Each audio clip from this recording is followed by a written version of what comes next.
Well, I think I first want to acknowledge Cliff and his staff in East Carolina. As great as it is on this side, it's very difficult on the other side too. But they're such a good team in so many different ways, and they're a very good offensive team, which means that we had to be extra special on our side. But they had an incredible year, and I'm just I'm a big fan. Will always be a big fan of Cliff. That being said, because they're such a good team, we needed a very good pitching performance, and it's very difficult sometimes to follow one great pitching performance because of the resistance that you're going to find from the other team. And Jack has done that throughout the year. He's as good as it gets. He's a competitive kid with good stuff, and he too loves the arena of competition. And that was primary. That had to happen today in order for us to have a chance, in order to allow us to score a few runs. And then certainly Nick at the end, I was so happy for him because I know in the end of the regular season, as I told the team, it was tough for him, and I'm just glad he got that opportunity. Offensively, again, we did enough. Wisenhunt was good. Bridges was good. Their pitching was good. The big hit by Carter opened things up a little bit, but we knew that probably wasn't going to be enough. And certain Enrique sitting in there with 2 outs and just putting the ball in the right field line and scoring a couple runs, it kind of freed us up a little bit. So I'm just so happy for the kids. It's just happy that they get this opportunity because it's so difficult to do. We've gotten there, and even Maggie said, this is tough to do, but you have to have some guys that have gone there before in order to go there again. And I really credit some of our older kids who have been there and probably created those types of centering points for the kids in order to move to this stage. So, just let the kids talk. Thank you, Coach. We'll start with questions for Enrique and Jack. Robbie, first up. Hey, Jack. How do you feel your start today? Maybe compared or measure up to your best starts this season. I don't exactly know on that. I definitely felt pretty comfortable up there, landing off speed pitches and fastball counts and kind of mixing it up, and definitely just trusting the defense behind me. They've been so good all year, and they were good today. So, I'm happy about it because we won. I don't know how it compares to other starts. Kayla. Well, first of all, congrats to everybody. Jack, just what does it feel like considering you came in at a time where the season was postponed? You have your goal to go to Omaha every year, but this is new for you. I mean, what's the feeling like for not only you, but your entire team? A lot of these guys are new. Yeah, it's an amazing feeling, and this is why you come to Vanderbilt for moments like this. And honestly, the season would have just felt incomplete if we didn't make it this far. So, I'm just happy for the team, and I can't wait to celebrate with them. Chris K. My question goes to Enrique. Every team seems to have a player that kind of juices the dugout up, gets everybody fired up on the team. What is it like with the way you've been showing your emotions on the field? Are you taking over that role with this team? And if so, could you talk us through that a little bit? I don't really try and take over any role. That's just sort of who I am as a person. When I'm on the field, the competitor in me comes out to the fullest, and it's going to be there whether things are going good or when things are going bad. So that's just who I am as a person, and I'm glad I'm able to help the team get going and help them out there. Chris Lee. Yeah, Jack. It looked to me like you had 4 pitches working a lot of the day. Is that a fair way to put it, or did you feel differently about it?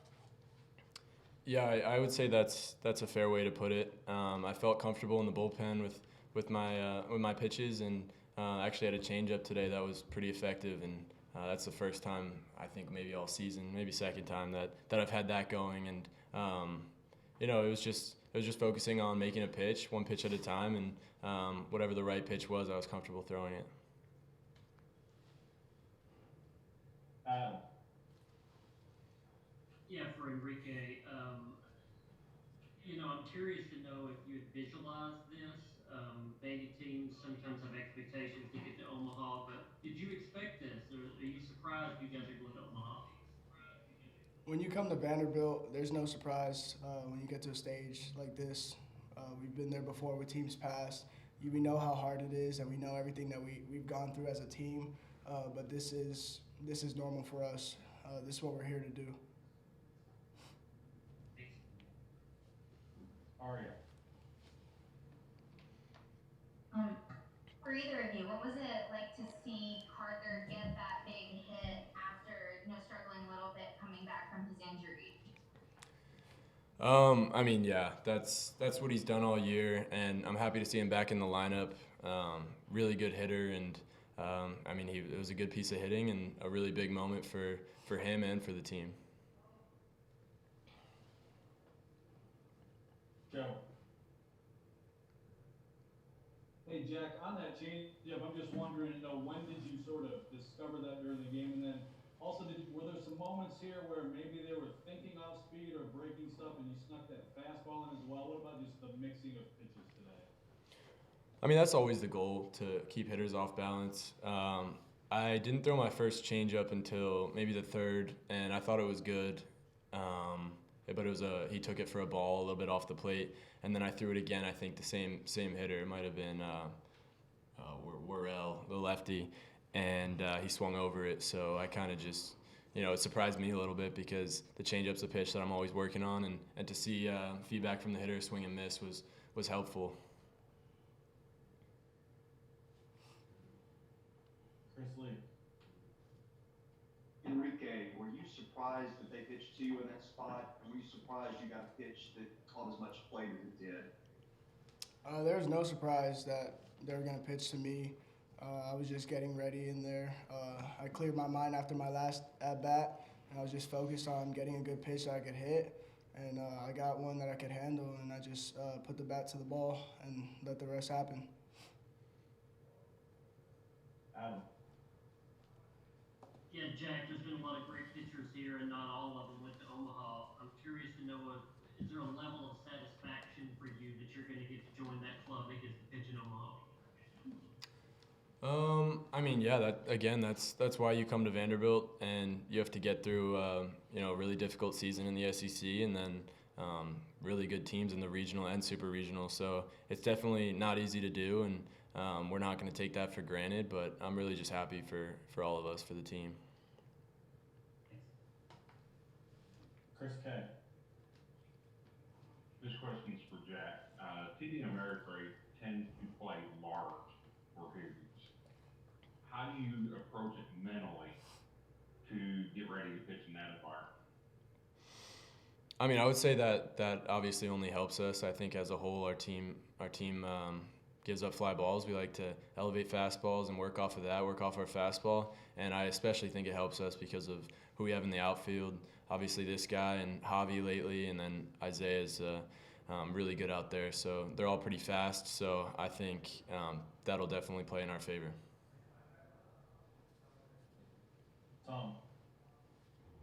Yeah, this is for both players. Can you kind of summarize what this journey has been like?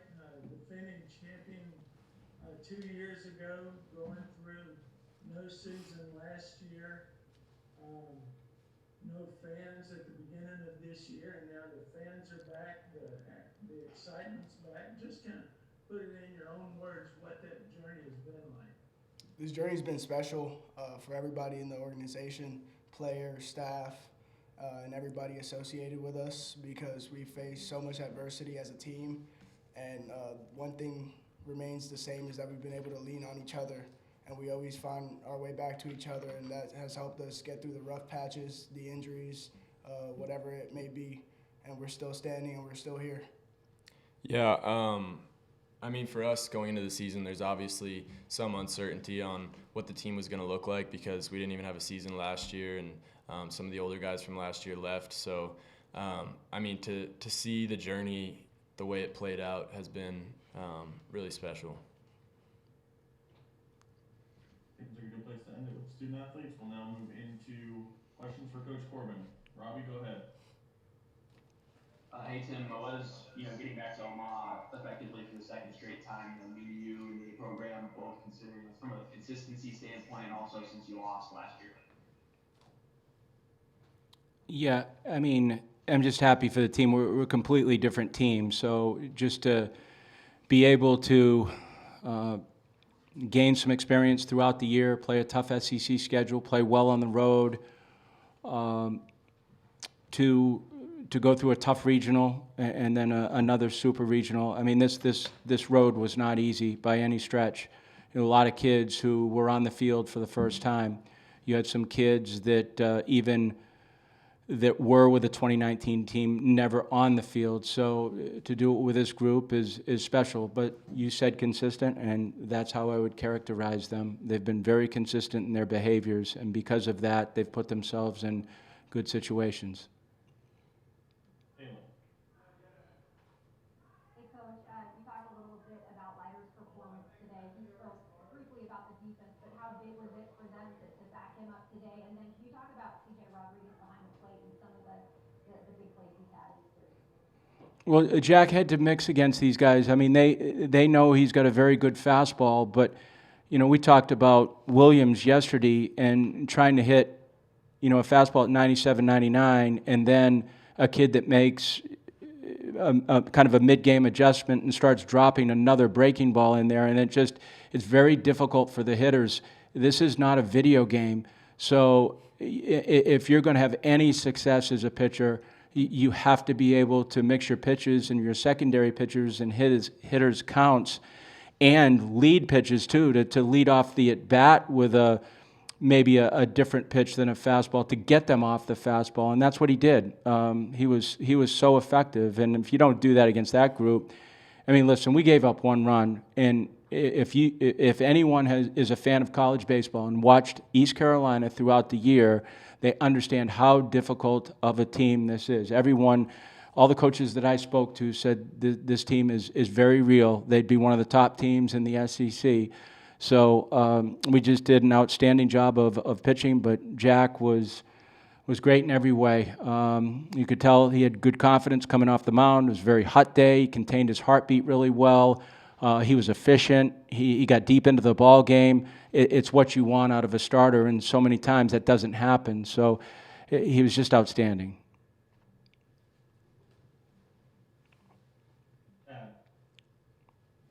Tim, you mentioned earlier how difficult it is to get to Omaha. Was it even more so this year, given COVID, all the injuries you guys had to overcome, and just the relative youth of this team? Well, I think the injuries are real. I never talk about them because it's kind of a next man up situation. But those are real. We've lost Dominic at the beginning of the year. We lost Tate 2 different times. Lost Carter. Parker Noland has been tremendously valuable in the fact that he's played first, second, and third just on a whim and never blinks, and just plays very good defense. We lost Jason a little bit. The center fielder has been the only guy that's really been the steady guy on the field, and it's been a great thing. He's 110 pounds and he's played 60 games, so we've stayed healthy, and staying healthy. I'll tell you, the thing about 2019 is we were very, very lucky, and I say the luck because of health. We just didn't lose anyone to health, and you have to have some of that in order to be good.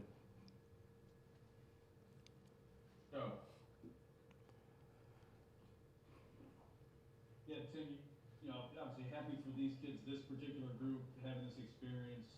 But just for you, I mean, what is it like in a situation like this, a moment like this? How is it different, say, today compared with like the first time getting to Omaha? It's no different. I take great pride in enjoying what the kids are enjoying. And that's how I feel. If they're happy, I'm happy. That's all I care about.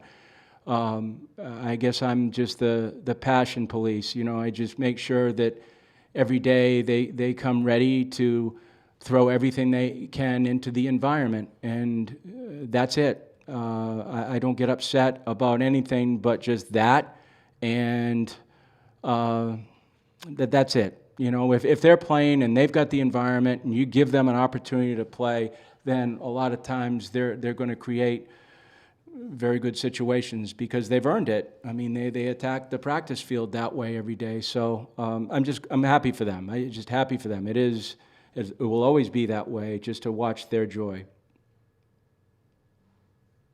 Sparks. Tim, a year ago, what was your mood? What was your outlook on things? And compare that to how this summer's going for you. Mood right now at this time, a year removed? Yes. Somber. Very somber. It was tough. It was really tough. Just didn't know if we were going to get back to normal again. I mean, everyone's going through a difficult time, but, you know, I was sitting in that office by myself and just never, I was just hoping that the kids would get back to school. I figured if we got back to school, we'd have a chance to do something. But you know, as I told them, it wasn't a given. Even though we were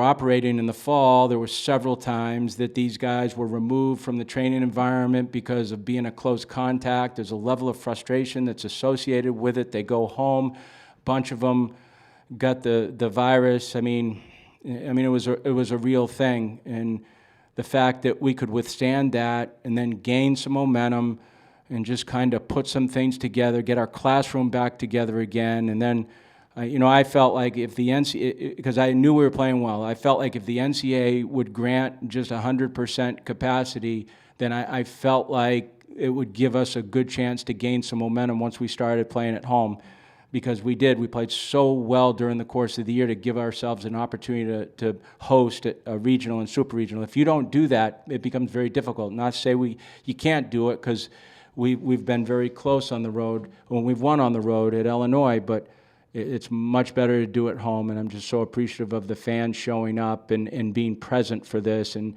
supporting these kids. It means so much to these kids, and it means so much to our staff. Thanks. Mm-hmm. Chris K. So, Coach, with the team being so young, it's obviously the youngest team in the SEC, possibly one of the youngest in the nation. Do you look at maybe going to Omaha a day early to get them acclimated to the environment, let them hang around the stadium a little bit, see what it's like, get a feel for it? What is your process looking for coming this week? Same process. I'm not going to treat our process any different going to Omaha. I'm fortunate enough to be there 10 times as a coach, and then as a every year I have to be there anyway. It's a whole lot better to go with your team, but done the same thing all the time. You have a plan, know how to execute it. You got to get the kids there. We'll enjoy the environment for a day, and then after that, it's we get to work. You don't want to go there and be locked in. We'll know how to get locked in, though. I'm looking forward to the challenge with the boys. Chris Lee. Tim, talk about what it says about your team that you pitched and defended as well as you did. I think you allowed one runner past second all weekend. That's hard to do against anybody, much less them. What does that say about the team's focus under all the pressure that it's under of expectations and knowing what's at stake? To do that in that setting is pretty incredible, it seems. It is. I mean, it takes a strong focus to play very clean baseball. This game is difficult, and to come in and get two very well-pitched games and to play defense outfield and infield and behind the plate. I forgot to mention C.J. Rodriguez because someone asked me about that. His catching is outstanding. The ball stays in front of him the entire time. And the thing is, it's like a good umpire, a good catcher. Sometimes you don't notice them, and the reason being is because they're so clean in what they do. But from Brownie calling pitches to the pitchers executing the pitches to CJ catching the pitchers, that's a triangle that has to be very good at what they do. And I give Brownie a tremendous amount of credit. Sitting in his seat is very hot. But when he calls a pitch, it has to be executed by the right guy, and then it has to be caught well, and CJ does that. But I think, just from a defensive standpoint, we've talked about pitching and defense all year. It's really what gets you to this point right here. If you can hit, that's kind of icing on the cake, but you have to do these two things first, especially this level of baseball, because the margin between the teams is so thin, and the kids are tough. They're tough, and I appreciate their toughness. We'll go to two more, Arya and Chris Harris, and we will call it a day. Arya, go ahead. And what went into the decision to move Carter Young up in the lineup for the Super Regional? And also, what was it like to see him get that big hit today after, he struggled a little bit at the plate since coming back from injury? Well, I thought it brought us some familiarity when we moved him to the 2, because he had been hitting there all year, and the only reason we didn't do that a few weeks ago was just because he was coming back from an injury, and he's still coming back from an injury. He's still trying to work through it. He hasn't hit right-handed very much, and I'm sure he doesn't feel right yet, but this will be good going into this week. But it was good to get him up there. Very happy for him to get that hit. It reminded me of the one that he had where he fouled off all those pitches, then hit the ball over the fence a few weeks ago. I mean, it was just a gutty at bat. It really was. I think he did a good job of centering himself. He missed a pitch, or the umpire called a strike, and I could tell it kind of threw him off a little bit. But I thought he did a good job of gathering his emotions at that point and just being able to sit on a pitch and just flick it in the outfield to score the runs. That was a big 2-out, 2-strike hit. Last one, Chris Harris. Hey, Sam, you talked about momentum a little bit earlier. I just wonder what it says about your guys. You went 5-0 in regional and super regional, and this is coming off of the SEC tournament. What does it say about their ability to kind of hit the reset button and elevate when the stakes are high? Well, I think they're very aware of playing in the conference that they do, and it's very difficult to finish a tournament. I mean, would it be great to win the SEC tournament? Of course, it's great.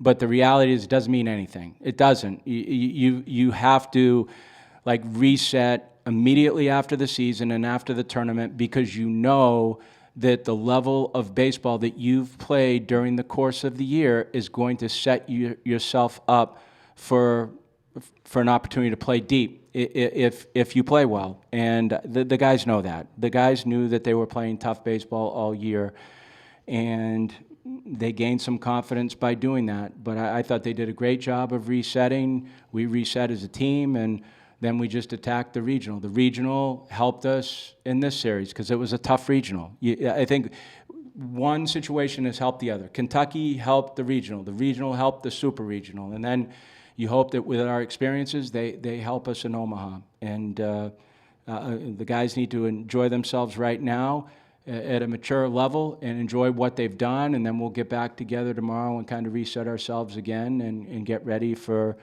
the next big one.